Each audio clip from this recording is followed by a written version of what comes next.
My name is Emily Carter, and for a long time I thought I had my life figured out. I grew up in a small town in Ohio, the kind of place where everyone knows everyone, and gossip spreads faster than the wind.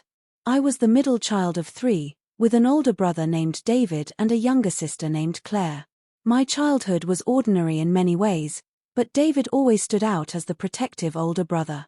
He was 2 years older than me, tall, charming, and the kind of boy who could talk himself out of trouble. When I married Michael, the love of my life, I believed I had stepped into the perfect chapter of my story. Michael was kind, steady, and hardworking. We met in college, fell in love quickly, and married just a year after graduation. He wasn't just my husband, he was my best friend, my safe place, and the man I thought I would grow old with. Together, we built a life filled with laughter, plans for the future, and the kind of small joys that make a marriage strong. But life has a cruel way of unraveling everything you hold dear. It started one rainy night when my phone rang at 2 a.m. No one calls at that hour with good news. Michael had been in a car accident on his way home from a late shift. By the time I reached the hospital, it was too late. He was gone. The man I had promised forever to was taken from me in the blink of an eye. The days that followed blurred into one another, endless condolences, casseroles from neighbors, and the suffocating silence of an empty house. I walked through each room like a ghost, staring at his jacket still hanging by the door, his toothbrush by the sink, his favorite coffee mug waiting for him. Grief is strange. It doesn't just break your heart, it unravels your entire identity. Without Michael, I felt like half a person. My family tried to support me, but grief makes people uncomfortable. My sister Claire visited often, helping with chores, trying to distract me with stories. My parents called every day. And David, well, David was different. He had always been a complicated figure in my life, protective to a fault, sometimes crossing lines without realizing it. After Michael's death, he started showing up more often, offering to fix things around the house, bringing groceries, insisting on keeping me company. At first, I was grateful. I needed someone, and he was there. But then came the day that would change everything. It was about 3 months after Michael's death. I was beginning to learn how to breathe again, though every breath still hurt. David came over one evening with a bottle of wine, saying he thought I needed company.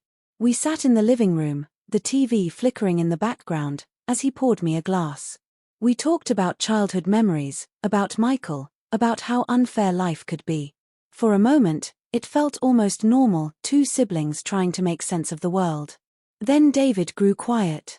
He set down his glass and looked at me with an expression I couldn't read. "Emily," he said, his voice low, "there's something I've been meaning to tell you, or maybe ask you." I remember my stomach tightening. There was a heaviness in his tone that made me uneasy. "What is it?" I asked. He hesitated, running a hand through his hair, and then the words came out in a rush. "After Michael died, I started thinking about how short life is, how fragile everything is.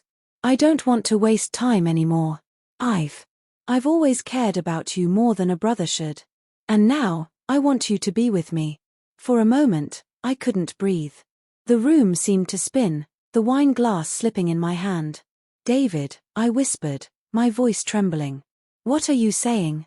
He leaned closer, his eyes intense. "I'm saying that I love you, Emily.